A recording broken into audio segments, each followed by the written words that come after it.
तो लीजिए प्यारे विद्यार्थियों, सुबह के 5 बज चुके हैं और हमारे पास में आ चुका है आपका आज होने वाला कक्षा 12 का गणित विषय का एकदम असली वाला पेपर और इसका फुल सॉल्यूशन। जी हाँ प्यारे विद्यार्थियों, यहाँ पर मैं आपको पूरा का पूरा पेपर फुल सॉल्यूशन के साथ में बताने वाला हूँ।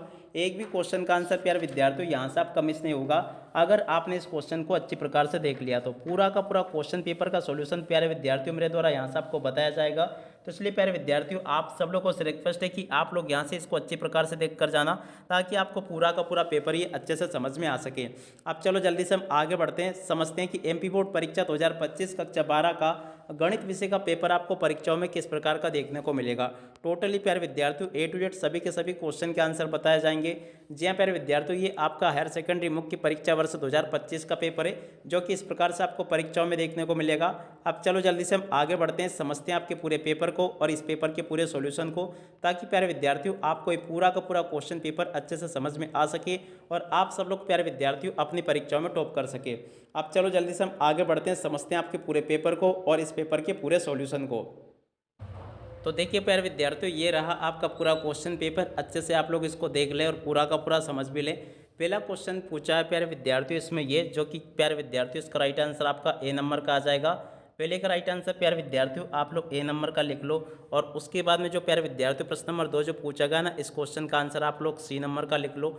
और उसके बाद में देखो प्यारे विद्यार्थियों तीसरे नंबर के क्वेश्चन को देखते हैं, तो इसका राइट आंसर आप लोग बी नंबर का लिख लीजिएगा। तीसरे का राइट आंसर आपका बी आ जाएगा।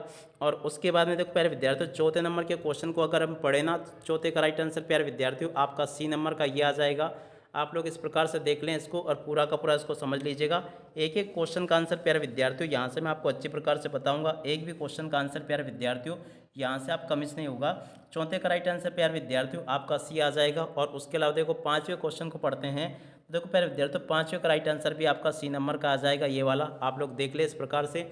और उसके अलावा देखो प्यारे विद्यार्थियों छठे नंबर के क्वेश्चन को पढ़ते हैं, तो छठे का राइट आंसर प्यारे विद्यार्थियों आपका ए नंबर का आ जाएगा। इस प्रकार से आप लोग इन क्वेश्चन के आंसर को देख लीजिएगा। और उसके बाद में देखो प्यारे विद्यार्थियों रिक्त स्थान पूर्ति आपके पेपर में परीक्षाओं में आपको यहाँ पर देखने को मिलेगी। तो जल्दी से आप लोग रिक्त स्थानों को देख लें और अच्छी प्रकार से इनको समझ भी लें। पहला रिक्त स्थान जो पूछा है ना, इसमें प्यारे विद्यार्थियों आपको भरना होगा √2 और उसके अलावा -1 और उसके बाद में बटे में √2। ये इसका पहले वाले क्वेश्चन का आंसर होगा, ठीक है। और उसके बाद में देखो प्यारे विद्यार्थियों दूसरे नंबर का जो क्वेश्चन पूछा गया ना आपसे, इस क्वेश्चन में प्यारे विद्यार्थियों आपको क्या लिखना होगा, π/24 इसका राइट आंसर आएगा, ठीक है ना। π/24 आपको यहाँ से लिख देना है, ठीक है।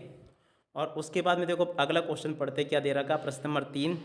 देखो प्यारे विद्यार्थियों तीसरे का राइट आंसर आपका क्या आ जाएगा, देख सकते हो तीसरे का राइट आंसर प्यारे विद्यार्थियों आपका 2 आएगा। यहाँ से आपको 2 लिख देना तीसरे का राइट आंसर। और उसके बाद में देखो प्यारे विद्यार्थियों चौथे नंबर के क्वेश्चन को पढ़ते हैं, तो चौथे का राइट आंसर प्यारे विद्यार्थियों आपका π/4 आ जाएगा। क्या लिखोगे, π/4, ठीक है ना। इसका राइट आंसर ये आ जाएगा। और उसके बाद में देखो पाँचवें नंबर के क्वेश्चन को पढ़ते हैं, तो पाँचवें का राइट आंसर प्यारे विद्यार्थियों आपका आ जाएगा इष्टतम हल। क्या लिखोगे, यहाँ से आप लोग इस प्रकार से आप लोग लिख लेना, इष्टतम हल इसका राइट आंसर होगा, ठीक है। तो यहाँ से लिख लें आप लोग और पूरा का पूरा इसको याद कर लेना। और अब अगले क्वेश्चन को पढ़ते हैं, क्या दे रखा है, यदि किसी एक घटना में घटित होने की सूचना दूसरी घटना के घटित होने पर कोई प्रभाव नहीं डालती है तो ऐसी घटनाएं कहलाती है। तो देखो प्यारे विद्यार्थियों ऐसी घटनाओं को परतंत्र कहा जाता है। क्या लिखोगे, यहाँ से परतंत्र यहाँ से आपको लिखना होगा, इसका राइट आंसर यह आ जाएगा। और अब अगला क्वेश्चन पढ़ते हैं, क्या दे रखा है, देख सकते हो, सुसंगत क्षेत्र में भाग में किसी भी बिंदु को कहते हैं। तो देखो प्यारे विद्यार्थियों इनको क्या कहा जाता है, तो यहाँ से आपको लिखना होगा असंगत, इनको कहा जाता है असंगत। तो यहाँ से आप लोग असंगत लिख लें, इसका राइट आंसर यह आ जाएगा। ए टू जेड सभी के सभी क्वेश्चन के आंसर मैंने आपको बता दिए। अब चलो इसके बाद में हम आगे बढ़ते हैं, आगे के सभी क्वेश्चन और उन क्वेश्चन के आंसर को देखते हैं। प्रश्न नंबर 3 पूछा गया है, 3 के आंसर को यहाँ से देख लीजिएगा आप लोग। देखो पहले नंबर का जो क्वेश्चन पूछा ना, इसका राइट आंसर प्यारे विद्यार्थियों आपका डी से मिल जाएगा, ठीक है। और उसके अलावा देखो प्यारे विद्यार्थियों दूसरे नंबर का जो क्वेश्चन पूछा है ना, इसका राइट आंसर प्यारे विद्यार्थियों आपका किससे मिल जाएगा, सी से। दूसरे की जोड़ के मिलान प्यारे विद्यार्थियों आपको सी से करना होगा। और तीसरे की जोड़ के मिलान प्यारे विद्यार्थियों आपको ए से कर लेना है। और तीसरे के बाद में देखो प्यारे विद्यार्थियों चौथे नंबर की जोड़ के मिलान प्यारे विद्यार्थियों आपको बी से करना होगा। और चौथे के बाद में देखो इसके बाद में देखो 5 नंबर की जो जोड़ी दे रखी है ना, या देखो यहाँ पर मैंने आपको, आप लोग देख लीजिएगा इस प्रकार से, 5वीं की जोड़ी प्यारे विद्यार्थियों आपकी मिलेगी एफ से। आप लोग थोड़ा सा इसको सुधार लेना। देखो मैंने यहाँ पर आपको ये बता दिया, देखो ये जो था ना आपका तीसरे नंबर का तीसरे की जोड़ी का मिलान आपको ऐसे करना होगा। तो देखो तीसरे की जोड़ी ऐसे मिल जाएगी और चौथे की जोड़ी मिलेगी आपकी बी से, और उसके अलावा देखो पाँचवें की जोड़ी मिल जाएगी प्यारे विद्यार्थियों आपकी एफ से। पाँचवें की जोड़ी का मिलान आप लोग एफ से कर लेना, और छठे की जोड़ी का मिलान प्यारे विद्यार्थियों आप लोग ऐसे कर लें। तो इस प्रकार से प्यारे विद्यार्थियों आपके जोड़ी का मिलान पूरा कंप्लीट हो जाता है। अब इसके बाद में हम देखेंगे एक शब्द या फिर एक वाक्य में उत्तर, जो कि यहाँ पर आपको दिए गए हैं। तो चलो प्यारे विद्यार्थियों मैं आपको एक एक क्वेश्चन का आंसर बताता हूँ। पहला जो क्वेश्चन पूछा ना, इसका राइट आंसर प्यारे विद्यार्थियों आपका 2 आ जाएगा, यहाँ से लिख ले।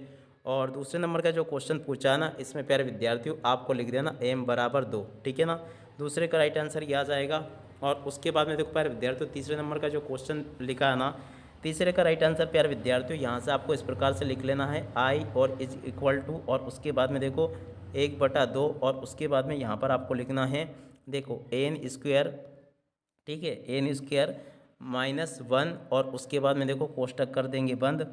और इसके बाद में देखो यहाँ पर आपको आगे लिखना होगा, इधर जगह नहीं है तो मैं नीचे लिख कर आपको बता देता हूँ, ई और स्क्वायर एन, और उसके बाद में प्लस सी यहाँ पर आपको लिखना होगा, ठीक है ना। इस प्रकार से आप लोग लिख लेना, ये इसका राइट आंसर होगा।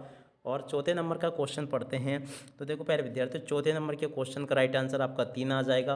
पाँचवें नंबर के क्वेश्चन की बात करते हैं तो इसका राइट आंसर प्यारे विद्यार्थियों आपका 0 आ जाएगा, ठीक है। और छठे नंबर के क्वेश्चन की बात करें ना प्यारे विद्यार्थियों, तो इसका राइट आंसर आपका 1/36 होगा, ठीक है। और उसके बाद में देखो प्यारे विद्यार्थियों अगला क्वेश्चन सातवें नंबर का। तो सातवें नंबर के क्वेश्चन का राइट आंसर प्यारे विद्यार्थियों आपको लिख देना है परिभाषित नहीं है। क्या लिखोगे यहाँ से? परिभाषित नहीं है, ठीक है। यहाँ से इस प्रकार से आप लोग लिख लें इसको, ये इसका राइट आंसर मैंने आपको बता दिया, ठीक है। तो इस प्रकार से प्यारे विद्यार्थियों देख सकते हो यहाँ तक के सभी क्वेश्चन के आंसर मैंने आपको बता दिए। अब चलो इसके बाद में हम आगे बढ़ते हैं, आगे के क्वेश्चन और उन क्वेश्चन के आंसर को देखते हैं। देखो प्रश्न नंबर 5 में आपसे सत्य सत्य पूछे जाएंगे। सत्य सत्य को यहाँ से देख ले आप लोग, ताकि आप लोग परीक्षाओं में इनको लिख कर आ सकें।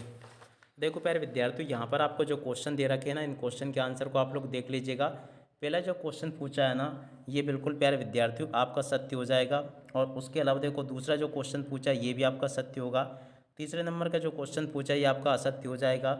और चौथे नंबर का क्वेश्चन प्यारे विद्यार्थियों ये भी आपका असत्य होगा, ठीक है। और उसके अलावा देखो पाँचवें नंबर का क्वेश्चन ये आपका सत्य होगा। और छठे नंबर का क्वेश्चन प्यारे विद्यार्थियों ये भी आपका सत्य हो जाएगा। तो इस प्रकार से आप लोग सत्य सत्य को देख लें। और उसके बाद में देखो आगे आपका पेपर परीक्षाओं में इस प्रकार का आएगा। आगे का पूरा पेपर देख लो, जैसा पेपर मैं आपको बता रहा हूँ ना, वैसा का वैसा ही पेपर आपको परीक्षाओं में देखने को मिल जाएगा। तो जल्दी से प्यारे विद्यार्थियों आप लोग इसको अच्छी प्रकार से देख कर जाना। जैसा मैंने आपको बताया ना, उसी प्रकार का क्वेश्चन पेपर आपको परीक्षाओं में देखने को मिलेगा। तो आप सब लोग इसको अच्छे से हल करके जाना और पूरा का पूरा इसको याद कर लेना। टोटली जिस प्रकार के क्वेश्चंस मैंने आपको बताया ना, उसी प्रकार के क्वेश्चंस आपके पेपर और परीक्षाओं में आपको देखने को मिल जाएंगे। तो आप लोग अच्छे प्रकार से इस पूरे पेपर को हल कर लें, ताकि आप लोग परीक्षाओं में इनको अच्छे से लिख कर आ सके। अब इसी के साथ में प्यारे विद्यार्थियों इस वीडियो को यहीं पर पूरा करते हैं। नमस्कार, जय हिंद, जय भारत।